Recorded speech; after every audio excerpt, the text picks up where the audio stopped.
You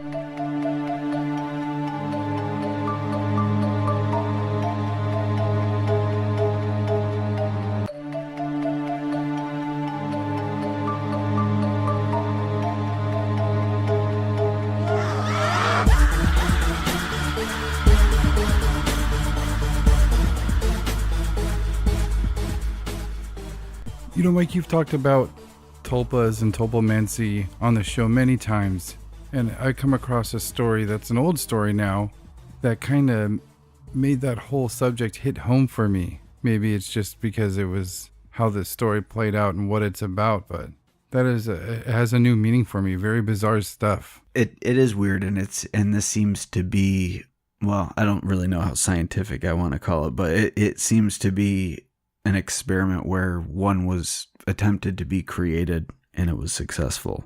And this story, I actually have, I hadn't heard of it before until you brought it up to me. So that was fun. I got to read about a new case that I was unfamiliar with. And it seems weird that I had never come across this and all the things I've read. You know, I thought I hadn't heard of this either. It was suggested to us by our friend Alexander from Facebook. And I was pleasantly surprised when I looked this up. One of the first things I found was an episode of Paranormal Review Radio that was on this subject. I hadn't heard of it either. I mean, I've obviously heard it on that show, but like we talked about, I guess we're just getting old. I don't remember it at all, but very interesting stuff. I mean, we like I said, we've talked about tulpomancy, and this is an experiment that we're going to talk about called the Philip experiment that was conducted in the early 70s. To where they wanted to do this. The whole point of this experiment was to pretty much make a ghost. And its end result, the ultimate goal, they said they wanted to make a person, but for basic explanation, they wanted to make a ghost. And like you said, Mike, they were successful in doing this, which is, I mean, it's hard to just take that at face value, but they were successful in doing this. When you heard about this, what did that mean for you? Because that's just bizarre. Well, the whole thing really just seemed like they created a tulpa, and it served the purpose that they were looking for it to serve. And it's interesting that other groups have tried the experiment as well and created different characters and had similar results. Yeah, that's one thing that's fascinating about this type of experiment and what we're going to talk about. It was successfully repeated shortly after. This experiment takes place in Canada, but the first one that we're going to talk about was conducted in Toronto. The second one was conducted in Toronto. The first one, we'll get into it, but it's called the Philip experiment because that's the entity that they contact. The second one was called Lilith, and the third in Quebec was called Sebastian. It's actually reported on that Paranormal Review radio episode, which came out in 2014. It was reported as recently in 2014, but in Australia, they said they were able to successfully duplicate the experiment with an entity called Skip. But basically what they did was create a character. Like if me and Mike just wanted to sit down and make a fucking superhero comic book character, you know. Like, say, evil time traveling Barack Obama, for instance? Yeah, let's just go with that. So I'm going to... Except he's real, so... But... You know, maybe we embellished some of the details, but he's real, guys. Don't ever forget that. Don't think it's something that we just made up. We just embellished it to make it more interesting for the listener, but he's real, he's a Time Lord, he's evil, and he's also Barack Obama. So, yeah, there's millions of evidences. The truth is far more horrifying than what you guys can handle, so we just keep it light with owls and stuff, but... And just to clarify, we don't hate Obama or anything like that. It's not that we made him an evil because we hate Obama. It's just a splinter off of, we don't know. That's the big mystery. It's not President Obama. No, it's not President Obama. He's awesome. Something happens that we're not clear about that branches off or maybe even splices President Obama and makes a second entity. Let's just keep that in mind. We're not bashing anybody. Yeah. No, because his alter ego, Barry O, is the hero of the story for people that are coming in late. And Barry O just likes to smoke weed and skateboard on the pyramids. But he's, for some reason, the arch nemesis of evil time traveling Barack Obama. He is everything that evil time traveling Barack Obama is not. Exactly. And if they were to ever touch, they would implode into each other, ending all things. Yeah, it would be a disaster for the universe. So, let's as much as you guys probably don't want evil time traveling Barack Obama to win, think of the alternative, because you're not going to beat him any other way than Barrio touching him. Well, they got to go listen to the 200th episode and see how that fight turned out. It's not over, Mateo. No, I don't think so either. It's not over. I mean, he's a Time Lord. He can pretty much just fix anything he wants. So yeah, it's like trying to fucking beat up Kang. Yeah, can't do it. Our efforts were fruitless. You got nipple scars for nothing. They look pretty cool though. Yeah. All right, so back to this experiment. So if me and Mike were going to make a comic book character, if you want your character to be really cool, you got to come up with a cool backstory, deep in detail, rich with history. And that's what these people did. They just made this character up named Philip. And they said that he was born in 1624 in England and that he was knighted at 16 years old. And he was in an unhappy marriage. But he fell in love with a gypsy girl who was burned at the stake for being a witch. And he unfortunately killed himself at the age of 30. There's way more to this story. I'm not going to get into it. We can spend all night just reading how much they wrote about this backstory. But they said, which I found interesting, that they added inconsistencies to this story.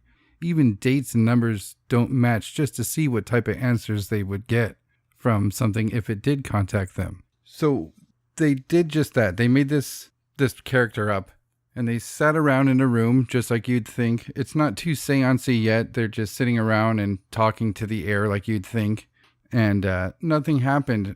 And one thing I had to dig for, Mike, nothing happened for 2 whole fucking years. Did you know that? No, I thought it was just a one-time experiment that they were able to put all this effort into creating this character, and then after they did put all the effort in, and then they just did the seance, and then it happened. I didn't realize that there was that long, 2 fucking years. Yeah. So were they doing the seance the entire time?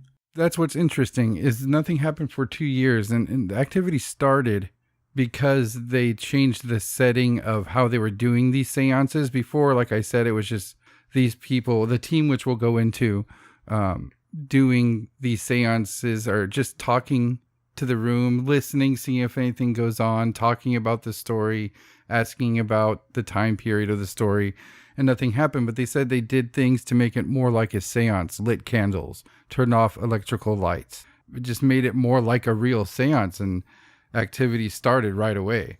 But this, if you're thinking like this, to me, this is just a wild idea to try to make a ghost.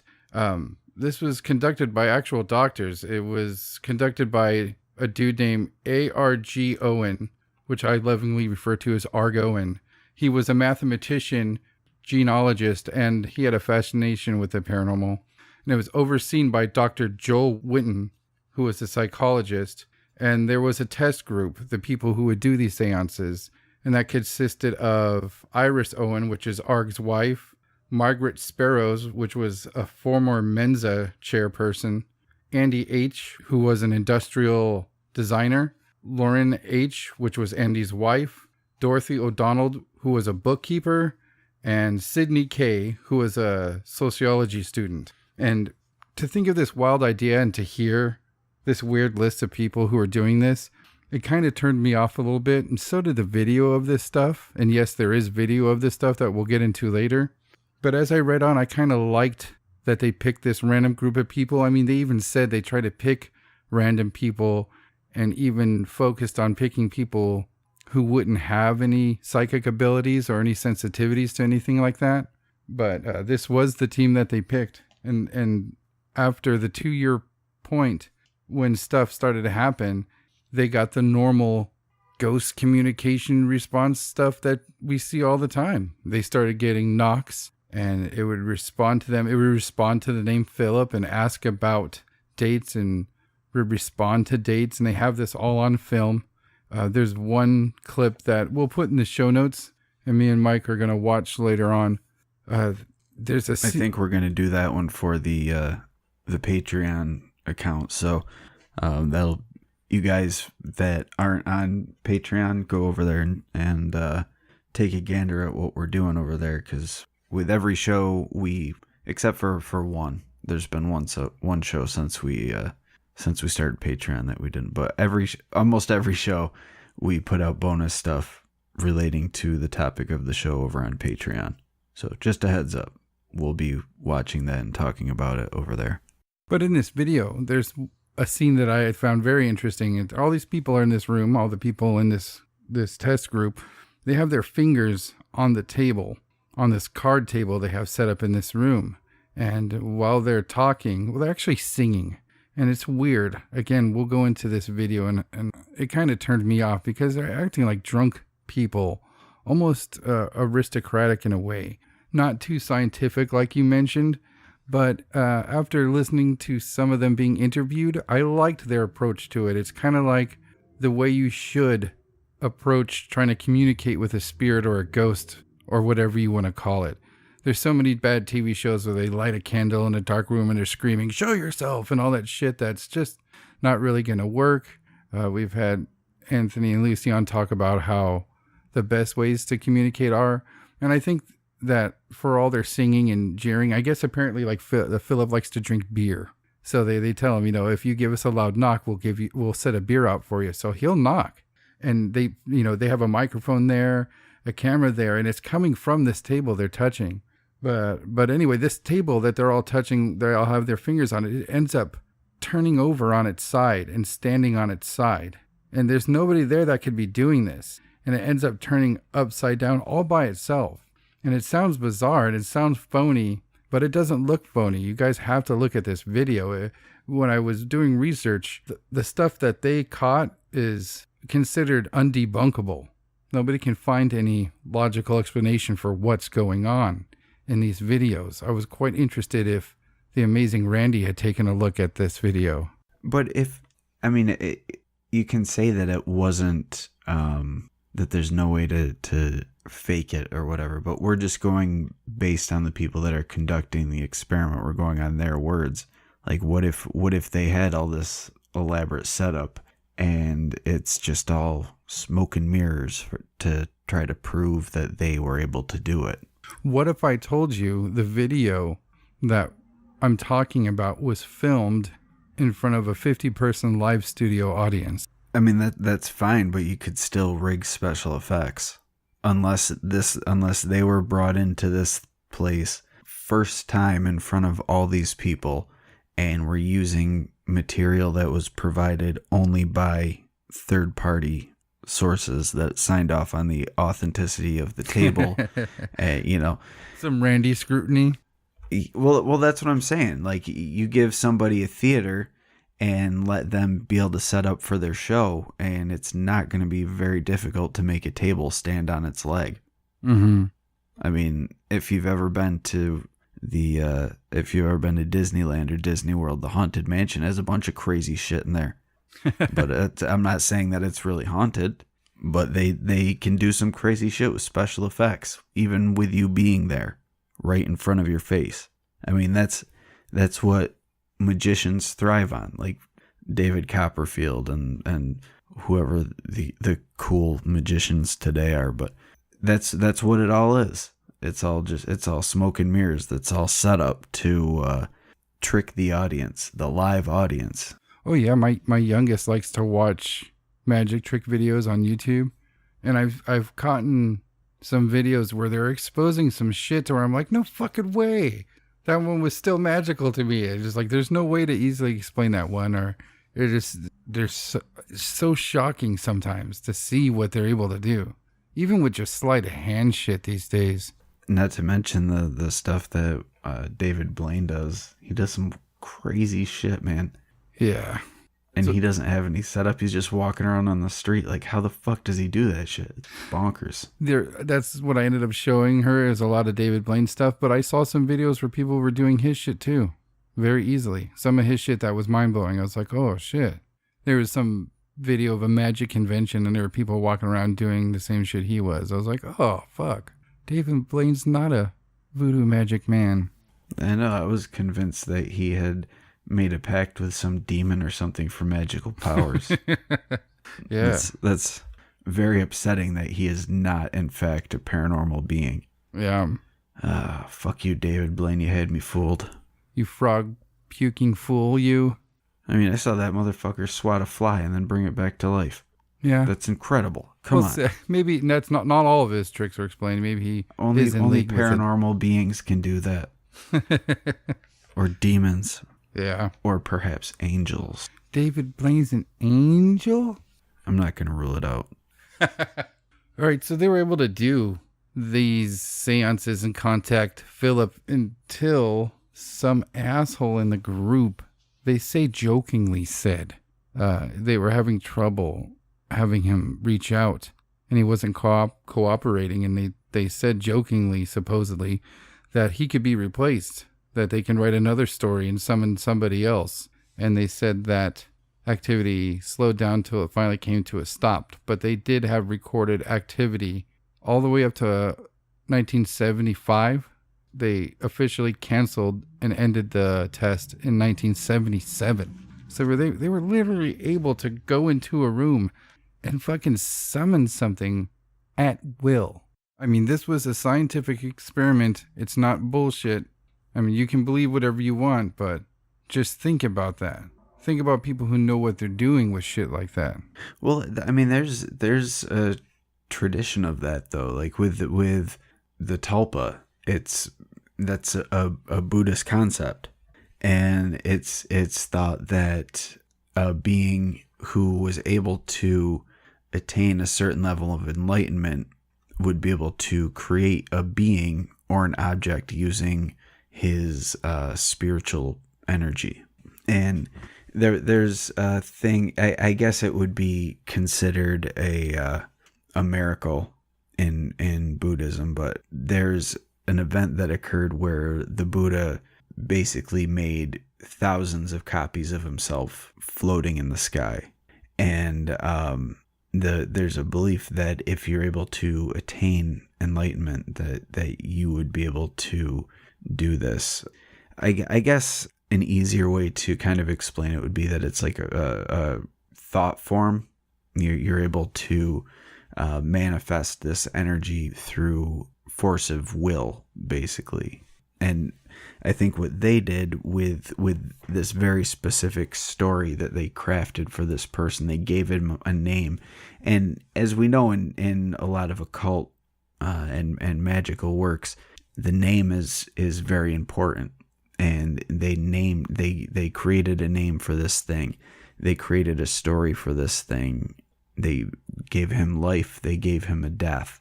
And then they wanted to summon this energy that they had built that's attached to this story. And since they gave it a name, they were able to call it.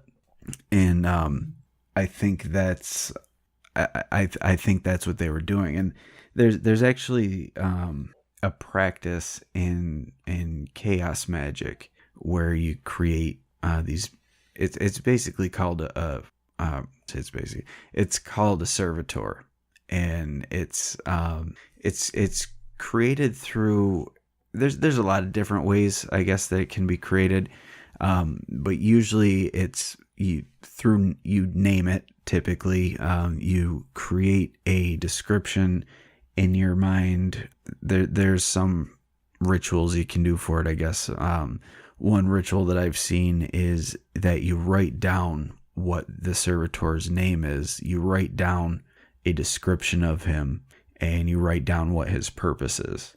And so say you want to create a servitor being that would wake you up every morning at 6:35. And so you'd create this thing, you'd give it a name, you'd give it a physical description, so that when you close your eyes and you picture it, you can see it. And you're using your own personal energy and the force of your own will to create this being that its only function, its only reason for existence is to do what you created it for. So in a lot of ways, it's like a puppet. It's only exists because of you, and it only does what you created it to do, and you can destroy it at any given time. But that's what it sounds like this was, and they gave it a lot of, because there were a lot of them that were sharing in the story, and there were a lot of them that were sharing in the attempt to summon the energy, that it was the force of all their will that kept it alive and kept it going. And that's why once they started to question it or threaten it, I guess in this case, they kind of lost the hold on it. So it just slowly kind of faded away, because once you say something like that out loud, like it's replaceable, that's in everybody's head at that point. Like, oh yeah, and then that's going to affect the focus of the group, so that the being that they're summoning is going to be weaker and weaker. I agree. What do you think about them having to go old school with this seance stuff for it to start working? I think that was more for their benefit than anything. Just the right mood setting and all that shit. Yeah. I because again, it's all through your own will. And if in your head you're like, this doesn't seem like a spooky seance where we would be summoning a ghost, then you're not gonna really feel like you can do that. But if you're setting the mood, you're getting in the right headspace. You're recalling all of these details that you'd built up, and now you've got the mood going. You got the candles, the dim lighting, all of the theatrics, and it feels authentic at that point. I don't know. Do you think you can really achieve that, knowing that you're not really summoning a ghost, though? That's not their purpose, is to summon a ghost, but to create an entity? Yeah, because it's still, even though they know that it's their creation, what they're attempting to do is summon a ghost, essentially. They weren't creating this being with the idea that it was a new being, a created being. His story is that he used to be alive, and now they're trying to summon his ghost. So that's part of the story. You can't, if you're trying to summon a ghost, you can't just fucking sit in front of a bunch of people in the middle of an empty room and just summon a ghost. You need the theatrics. You need it to feel authentic. If your goal was to create a thought form out of nothing, just completely create it brand new, don't give it a human life, don't make it like a ghost, then it would be a little bit different. But in this case, they were proving that they could create what is done in a seance, or what a medium could produce with channeling. It's funny. It makes me think what would happen if they made like an android and put some type of, I don't know, Ouija board in it or in its programming, and try to summon it that way. If it would invade the cyborg's body, would that aid in actually creating? I mean, that's another type of tulpa. I was actually just talking to one of my friends about this, because he was talking about this teddy bear that he had from when he was a little kid, and he's like, I swear to God, he still has it. And I mean, he it's not like he's cuddling with it, or he's got it still, but it's he's an adult, so he's not lugging it around like a little kid. But he says sometimes he felt like it was really real, like it wasn't just a stuffed animal. And I think that kind of goes into the energy that you put into your things when you're a kid. So I think that you could imbue an object with like a protector servitor, or something similar, comforting some sort of created being without even really intending to. It's just with your thoughts and your emotions. And when you're a kid, emotions run high. You feel everything really strong. You're super happy, you're super sad, you're super scared. It's never really subtle emotions. It's always really kids are really affected by emotions. So I think that with all that energy, they're able to imbue some of their items with these sort of character. Or even you could look at like imaginary friends. And there's Have you heard about the experiment in 2009 on 4chan with creating tulpas? No. You know what 4chan is, right? Yes. The message board. So there was a board on there that started experimenting with creating tulpas, and it ended up going through the My Little Pony fans. So the fans would start using what they referred to as tulpamancy. So they would do meditating and lucid dreaming practices, and they were doing this in an attempt to create technically imaginary friends, I guess.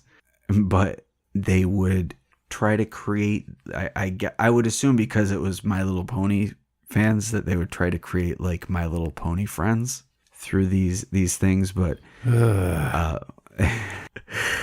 but these a group of, or a population of these tulpamancers were surveyed at one point, and they were asked a range of questions ranging from where they lived, what their descent was, what their reason for participating in tulpamancy was, and they found that primarily it was middle-class white guys that were lonely and anxious and didn't know how to deal with people.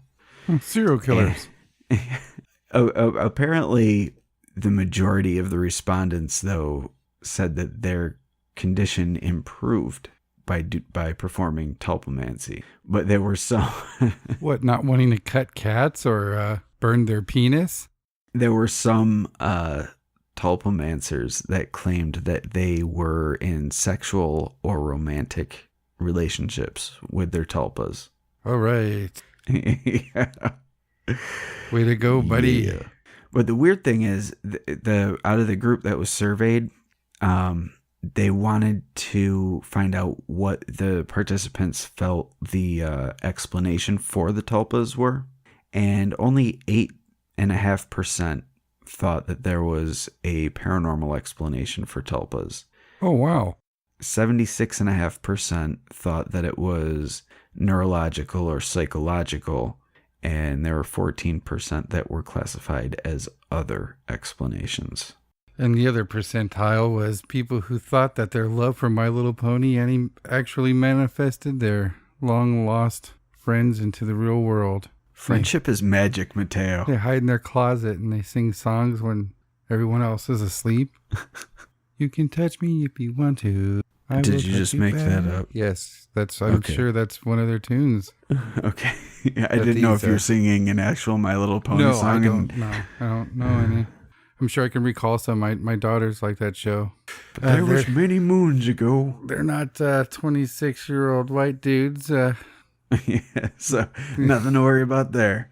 who've given up on Tinder. Oh, Yeah. shit.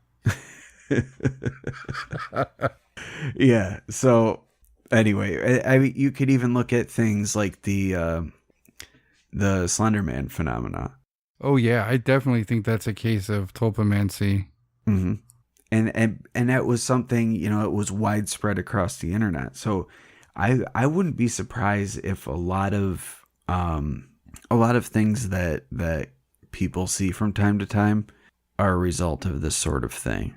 Yeah, I mean, to see how easily these people achieve this, I mean, just for example of how powerful they were able to control these things, the two tests that took place in Canada after the Philip experiment supposedly met up and had a seance together and were able to have both of their entities communicate with each other.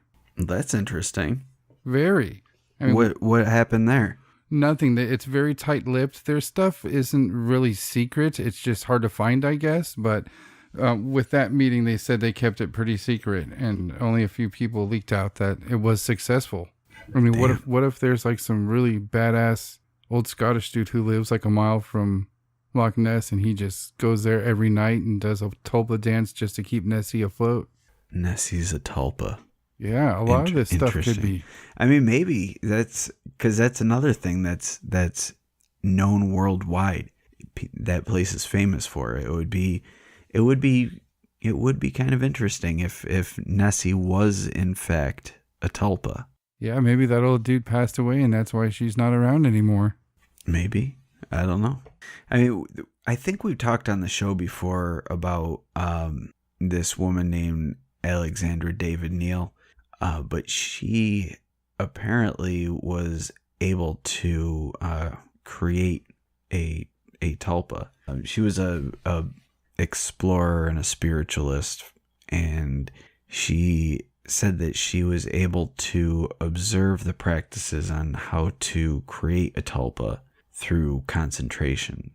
She learned by working with monks, and apparently it's something that anybody can do. It doesn't have to be something only a Buddha can do, but she apparently created this tulpa that developed a mind of its own, and it got out of control, and people started seeing it in town. The tulpa that she created was like an old monk, not a Buddhist monk, but like with the brown robe and the bald spot in the center of their head and the rope around their waist. A friar looking. Yeah. And this monk started appearing around town, and people would comment that they saw this, and she couldn't figure out why this thing was existing independent of her. So she ended up having to go through this whole process to destroy the tulpa that she had created. Yeah, that's definitely one thing that popped into my head when reading about this, is having it get out of hand. And I'm sure that popped into a lot of people's heads. I mean, it obviously seems easy hearing this lady say that anybody can do it. Yeah. I mean, do you think it's safe to be doing this? I mean, to me, it's alarming that it's a new fad. I don't think it's really something that you have to worry about getting away from you through magical practice and creating a servitor. You're not summoning anything. What you're doing is using part of your own energy to create this thing. And like I said, its sole purpose when you create it is to do what you program it to do. So think of it like a computer program. It's only going to do what you've given it the ability to do, because it's essentially part of yourself. I don't know, man. Computer programs become corrupt. They crash. They glitch. Well, that's what I'm saying. If you don't put the ability to crash or the ability to glitch, or so think of it like you are creating a protection entity, or protection, whatever you want to call it. And it's basically just there to watch over your house. And when you create it, you imbue it with a name, you give it a description that it looks like a tiny UFO. And you envision that in your head, this tiny UFO named Fangu is flying through your house. And the whole purpose of this is to keep your house safe. And that's the only thing you tell it to do. And because that's how you created it to only do that, that's all it's going to do. And when I say protect your house, it's not like like this little UFO is going to shoot robbers that try to get in. But what it's going to do is essentially it would be equivalent to like a protection from evil type of spell. Like if you thought your house was under attack by evil forces, you would use this to rebuff those evil forces and keep your house safe and positive. But you created it that way, so that's what it's going to do. And as people power up or get more familiar with the practice of creating thought forms or creating servitors or tulpas, or however you want to call it, you can have them do more things for you. Now these aren't miracle workers, so it's not like you can say, "Bring me the hottest woman in the world and make her my wife, and then give me $1 million because that's what I want, And I want a Ferrari and a Lamborghini combined into a Lamborghini. Like it's not a genie. Like it's stuff within reason, and it's there to kind of give things a push in the right direction. So say you're looking to make more money. Look within your life at where areas where you could make the money, and you would create this thing to help you to become more successful in that area. And whether it pushes you for say it motivates you to become more active at producing whatever it is you're successful in, or makes you look for a new job, or helps motivate you in some way. There's different ways that you can do it, but it's because it's your own force of will.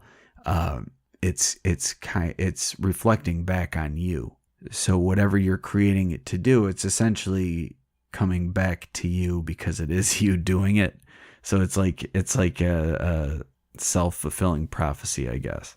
Yeah, a type of mixture of energies at some point, maybe. Yeah, I think it's just kind of forcing your own will on the universe and just making it bend just a little bit for you in that area where you need it to.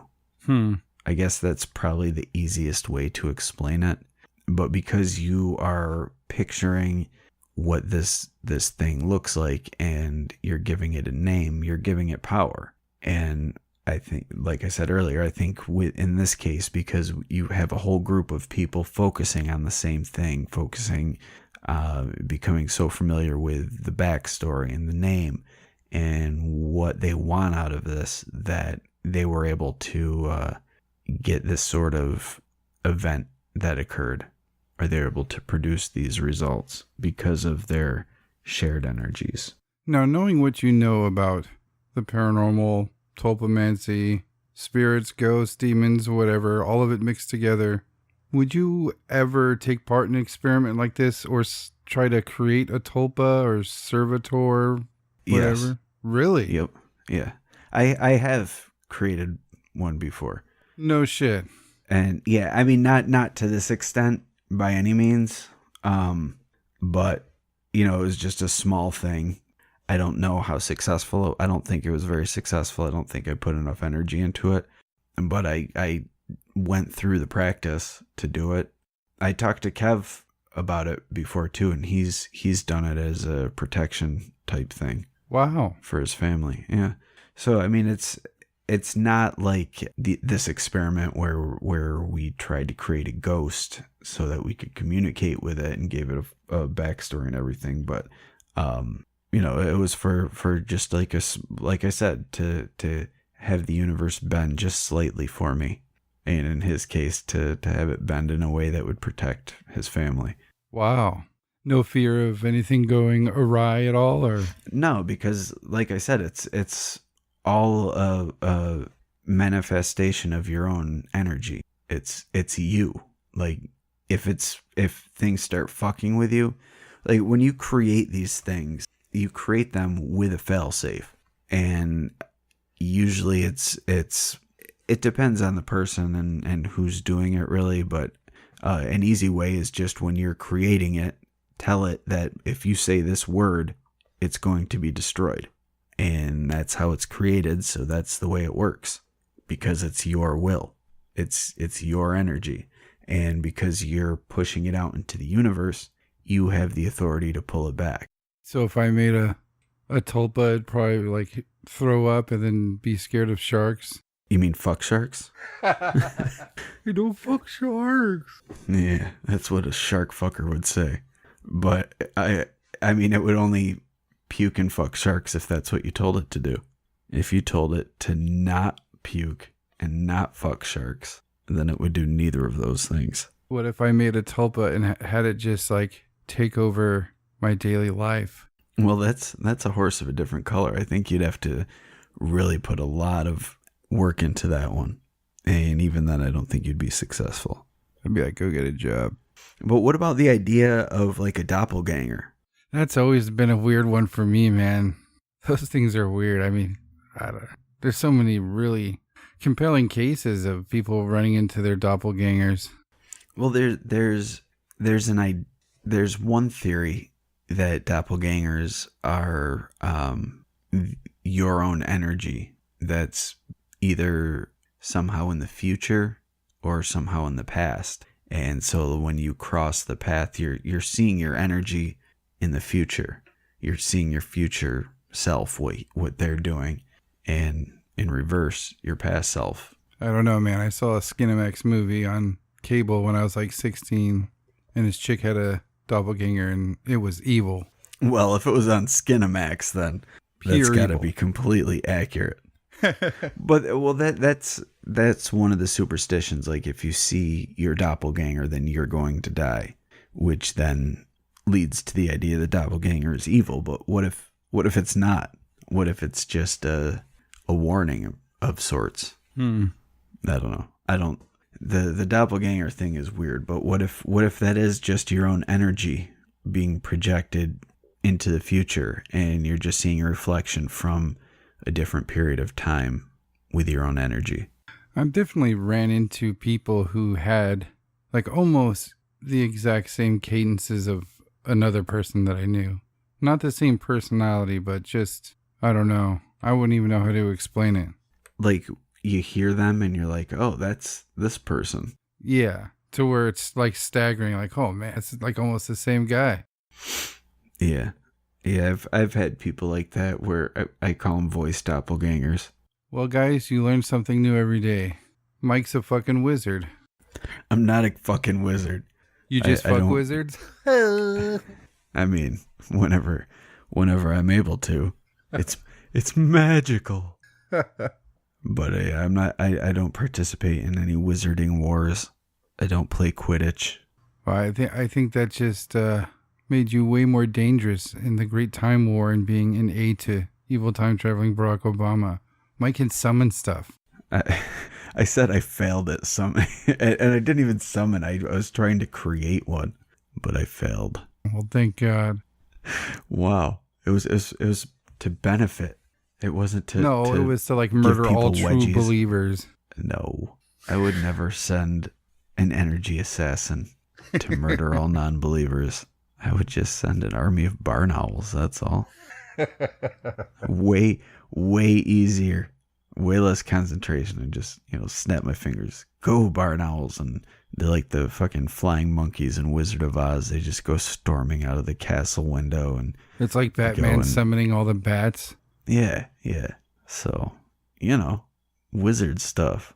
Well, in closing, I wouldn't recommend trying to summon or create any type of spirit entity, especially if you're going to hide it in your closet and make it in the shape of a pink cartoon pony and try to fuck it all day. Hey man, we all need a hobby. Just so long as you're not fucking real ponies in your closet, that's fine. Leave the real ponies alone.